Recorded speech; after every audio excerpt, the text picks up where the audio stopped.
حضرت واصف علی واصف رحمۃ اللہ کا بڑا پیارا جملہ ہے کہ پریشانی حالات کی وجہ سے نہیں، خیالات کی وجہ سے ہوتی ہے. ہماری پریشانیاں ہماری غلط فہمیاں ہوتی ہیں. ہم نے غلط پیمانے بنا لیے خوش نصیبی، بد نصیبی، کامیابی اور ناکامی کے. قرآن پاک میں اللہ تعالیٰ ارشاد فرماتا ہے کہ میں جب ہم ایمان لے آئے، جب ہم نے کلمہ پڑھ لیا تو اب اللہ نے کہہ دیا ہے کہ میں آزماؤں گا بھوک سے اور خوف سے. خطرناک بھوک کون سی ہے کہ خواہش بھی اور پوری بھی نہ ہو رہی ہے. خوف کیا ہے کہ جو حاصل شدہ چیزیں ہیں وہ چھن نہ جائے. آج آپ دیکھ لیں کہ آرزویں بڑھتی جا رہی ہیں، کمپیریزن بہت زیادہ ہو گیا. رسول اللہ صلی اللہ علیہ وسلم کی حدیث ہے کہ جب بھی دیکھو اپنے سے نیچے کو دیکھو. سر اٹھا کے اللہ سے کچھ مانگنے سے پہلے سر جھکا کے وہ ساری نعمتیں گن لو جو اللہ نے پہلے سے دی ہوئی ہیں. اینگزائٹی وسوسوں کی، نیگیٹو تھاٹس کی بیماری ہے.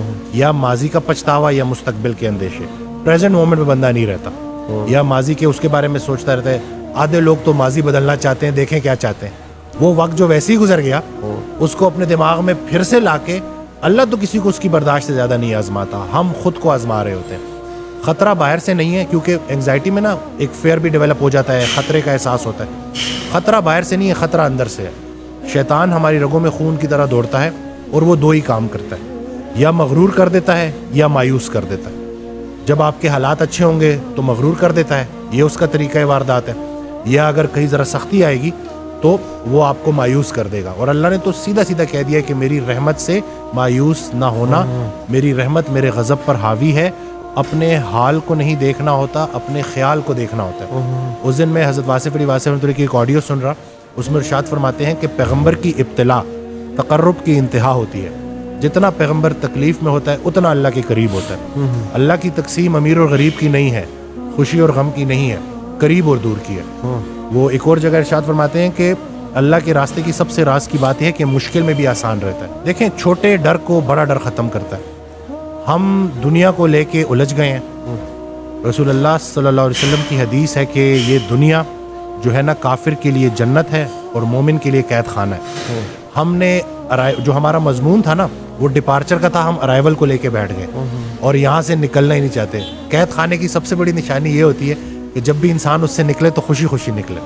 تو فضل یہ نہیں ہے کہ انسان موت سے بچ جائے، فضل یہ ہے کہ موت آسان ہو جائے. جو زندگی اللہ نے رکھی ہے آسانی کے ساتھ، اللہ کی ذکر کے ساتھ، رسول اللہ صلی اللہ علیہ وسلم کی محبت کے ساتھ اور انسان کی خدمت کے ساتھ گزرے. یہ جو ہم آرٹیفیشل ہو گئے ہیں نا، مصنوعی ہو گئے ہیں، کہ جیسے ابھی آپ نے بڑی پیاری بات کی کہ آدھا مسئلہ تو سننے سے حل ہو جاتا ہے. ہم سفر ہم خیال ہو جائے تو منزل آسان ہو جاتی ہے. اکثر آپ ہاسٹل لائف سے مجھے یاد آتا ہے کہ آپ لیٹے ہوئے ہو اور آپ نے کوئی ضروری جو ہے چیزیں لینے جانا ہے اور آپ کہتے ہو کہ دوست کو کہتے ہو کہ یار میں نے بازار تک جانا ہے لیکن بڑا تھکا ہوں، اور وہ ایک دم سے کہتے ہیں کہ چل یار میں بھی تیرے ساتھ چلتا ہوں. وہ بس اتنا کہہ دینا کہ چل یار میں بھی تیرے ساتھ چلتا ہوں تو پتہ نہیں کہاں سے ہمت آ جاتی ہے. تو ہم انسان جو ہے نا انسانوں کے لیے بنے ہیں، انسانوں کی خدمت کے لیے بنے ہیں. ہم مطلب لوگوں نے کیا کیا ہے، لوگوں نے انسانوں کو رد کر کے ان مشینوں کا سہارا لیا. جم کو میں اسی لیے بھی ریکمینڈ کرتا ہوں کہ جم میں ایک سوشل سپورٹ بن جاتی ہے. ایک جم کا اپنا انوائرمنٹ ہوتا ہے، آپ ریگولر بیسس پہ آ رہے ہوتے ہو، سلام دعا بھی لوگوں سے ہو رہی ہوتی ہے، مرر میں آپ کو جو ہے ریزلٹس بھی نظر آ رہے ہوتے ہیں. تو یہ اس وجہ سے نا وہ ایک سپورٹ مل جاتا ہے ان اینگزائٹی ڈپریشن کے پیشنٹس کو کہ جو گھر میں ایک جگہ ایک کونے میں بیٹھے ہوئے ہیں.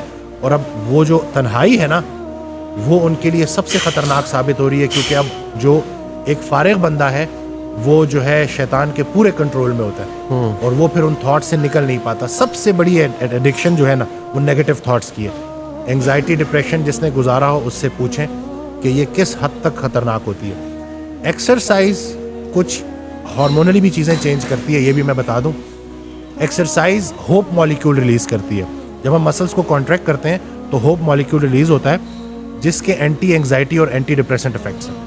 یہ جو لیکٹک ایسڈ ریلیز ہوتا ہے جو ہمارے جب ہم رننگ کر رہے ہوتے ہیں یا ایکسرسائز کر رہے ہوتے ہیں اور ہمارے مسل جل رہے ہوتے ہیں، یہ لیکٹک ایسڈ پروڈیوس ہو رہا ہوتا ہے. یہ لیکٹیٹ برین میں جا کے اینٹی اینگزائٹی افیکٹ دیتا ہے. تو یہ جو ایکسرسائز ہے نا کہ مشقت، یہ تھوڑی دیر کے لیے تو ہمیں ذرا بھاری لگتی ہے لیکن اس کے جو مینٹل ہیلتھ کے اوپر بینیفٹس ہیں نا وہ کوئی بھی جا کے دیکھ سکتا ہے، ریسرچ آرٹیکلس پڑھ سکتا ہے کہ دنیا کتنا اس کے اوپر کام کر رہی ہے.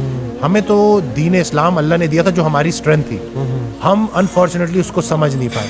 قرآن ہم نے ترجمے سے نہیں پڑھا اور ہماری شاید وہ پرائیورٹیز ہی چینج ہو گئی ہیں کہ ہم جو اصلی خوشی ہے نا اس کو نہیں محسوس کر پاتے اور ہم نے بے جان چیزوں میں اپنی جان اٹکائی ہوئی ہے. اس لیے بیماریاں اور یہ پریشانیاں آ گئی ہیں. جتنا آپ اللہ کے قریب ہوگے اتنا آپ انسانوں کے قریب ہوگے. بلکہ حضرت واصف علی واصف رحمۃ اللہ کی ایک آڈیو میں نا بڑی انہوں نے پیاری بات کی کہ جب بھی رات کو سونا اللہ نے تمہیں کسی مقصد سے بھیجا, بے مقصد نہیں بھیجا. تو رات کو سونے سے پہلے خود سے کویشچن کیا کرو کہ کیا میری ذات لوگوں کے لیے بے ضرر ہے؟ اگر ہے تو مبارک ہو, دین کی ابتدا ہو گئی. پھر اگلا کویشچن کرو کہ کیا میری ذات سے لوگوں کو نفع ہو رہا ہے؟ اگر تو جواب ہاں میں ہے تو مبارک ہو, دین مکمل ہو گیا. دین کی ابتدا بے ضرر ہونے سے ہوتی ہے اور انتہا فائدہ بخش ہونے سے ہوتی. تو یہ ہم نے نا اس چیز کو لے کے چلنا ہے. اور یقین جانے میں خود اپنی جرنی بھی شیئر کر چکا ہوں. میں نے 3 ایئرز انگزائٹی کے ساتھ گزارے ہیں اور اس پورے پروسیس میں نا میں نے بڑا کچھ سیکھا. کیونکہ انسان وہ کہتے ہیں نا ڈوبتے کو تنکے کا سہارا, تو چھلانگیں مار رہا ہوتا ہے, کچھ نہ کچھ ڈھونڈ رہا ہوتا ہے. تو اسی دوران میں نے بڑی چیزیں سیکھیں. وہ راحت جو تمہیں سلا رہی ہے اس سے وہ تکلیف بہتر ہے جو تمہیں جگا رہی ہے. یہ جو اللہ کی طرف سے جو تکالیف آتی ہیں نا, یہ دعوت نامے ہیں جگانے کے لیے. کیا ہے میرے بندے جاگ, کہیں زیادہ آرام پسند تو نہیں ہو گیا, کہیں زیادہ کمفرٹ میں تو نہیں چلا گیا, کہیں آس پاس دیکھ رہے یہ جو پڑوسیوں کے حقوق کے اوپر صحابہ سمجھتے کہ شاید جائیداد میں بھی ان کو حصہ نہ دے دیا جائے. تو یہ پورا اسلام جو ہے نا, یہ پورا کا پورا آپ کے پاس آپ کی پرابلمس کا حل ہے. لیکن ہم اس اسلام کو سمجھے نہیں ہیں. اکثر آج کل یہ سو کالڈ ذرا یہ جو کچھ لوگ ہیں وہ کہتے ہیں کہ کیسے آپ ایک بیماری کو اسلام سے ریلیٹ کر رہے ہیں. کیا اسلام آپ کو کمپیشنیٹ ہونا نہیں سکھاتا؟ کیا اسلام آپ کو ایمپتھی نہیں سکھاتا؟ کیا اسلام آپ کو ایکسرسائز کرنا نہیں سکھاتا؟ کیا اسلام آپ کو روزہ رکھنا نہیں سکھاتا؟ کیا اسلام آپ کو جس نے اپنے آپ کو پہچان لیا اس نے اپنے رب کو پہچان لیا. پہلے اپنی خدمت کرنی ہے پھر دوسروں کی کرنی ہے. تو یعنی کہ خود سے غافل والے جو مطلب قوی مومن بہتر ہے اللہ کی نظروں میں ضعیف مومن سے.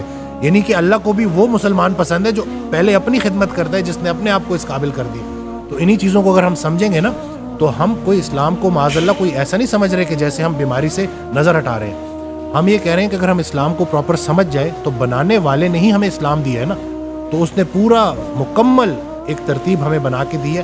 بس ذرا سا ہم اس کے اوپر عمل کرنا شروع کریں گے تو انشاءاللہ ہماری زندگیوں میں آسانی ہے. واصف علی واصف رحمۃ اللہ سے ایک شخص نے پوچھا کہ مجھے کیسے پتہ چلے گا کہ اللہ مجھ سے کتنا راضی ہے؟ انہوں نے جواب دیا کہ جتنا تم اللہ سے راضی ہو اتنا اللہ تم سے راضی ہے. خود سے پوچھو کہ کہیں تم نے اللہ سے گلے تو نہیں شروع کر دیے؟ پہلے تھوڑا انعام ہوئے ہیں اللہ کے آپ کے اوپر. ہمارا سب سے بڑا مسئلہ یہ ہے کہ ہم کمپیریزن کر رہے ہیں. Comparison is a colour of joy. ہم جب تک کمپیریزن نہیں چھوڑیں گے ہم نے موجود لمحے پہ راضی رہنا. بلکہ نفس مطمئنہ کے متعلق ان سے کویشچن ہوا نا کہ یہ کیسے اچیو کی جا سکتی ہے, یہ ہے کیا؟ تو انہوں نے ایگزامپل دی کہ مثال کے طور پہ اللہ تعالیٰ آپ کو 2 دن کے لیے آپ کی زندگی کا کنٹرول دے اور 2 دن بعد وہ کنٹرول واپس لے اور آپ سے پوچھے کہ کیا کیا بدلا, اور آپ بولو کہ یا اللہ آپ سے بہتر میری زندگی کون چلا سکتا ہے, جوں کی تو واپس لوٹا دی. تو یہ نفس مطمئنہ ہے. اور یہ اگر ہم سمجھ جائیں نا کہ اللہ تعالیٰ ہمیں جس مشکل سے گزار رہا ہے, نہیں آتی کوئی پریشانی اس وقت تک جب تک وہ بڑی پریشانی کو ٹالنے نہ آئی ہو. ایمان وسوسے کی نفی کرتا ہے. جتنا اے ایمان والوں مزید ایمان لے کے آؤ. یہ کیوں ہے؟ کیونکہ جب تک یہ لائف ہے نا, ٹرائلز آتے رہیں گے, مشکلات آتی رہیں گی, آسانی آتی رہے گی. جس نے اندھیرا نہیں دیکھا وہ روشنی کو کیسے دیکھ پائے گا؟ یہ دونوں, خیر کا خالق بھی اللہ ہے, شر کا خالق بھی اللہ ہے. بہت سارے لوگ نا جو گناہوں میں مبتلا ہو جاتے ہیں اور پھر وہ نا امید ہو جاتے ہیں, کیونکہ گناہ کے ذریعے شیطان کیا کرتا ہے کہ آپ کا دعاؤں پر سے یقین چھین لیتا ہے کہ اتنے گناہ ہو گئے ہیں اب کیا ہو سکتا ہے.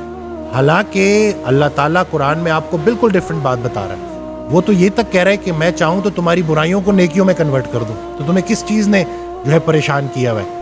خیال درست ہو جائے نا, منظر خیال بدل جائے تو منظر بدل جاتا ہے. لیکن لوگوں کا بیٹھنا, لوگوں میں اپنی سنگت کو دیکھنا کہ آپ کن لوگوں میں بیٹھ رہے ہو, کوئی ایک انسان اللہ کے حوالے سے منتخب کر لو اور اس کی بات ماننا شروع کر دو.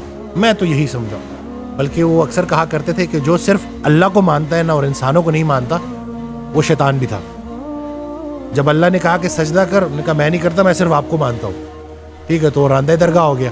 تو یہ چیز سمجھنی ہے کہ آپ کی لائف میں دین کے اعتبار سے کوئی استاد ہے کہ نہیں ہے, جو آپ کا کام ہے اس سے ریلیٹڈ کوئی استاد ہے کہ نہیں ہے. یہ جو بے استاد لوگ ہیں نا, ڈاکٹر گوگل شریف نے جو ہے یہ بڑا کام خراب کیا ہے کہ اب لوگ گھر بیٹھے خود سے ڈاکٹر بن رہے ہیں.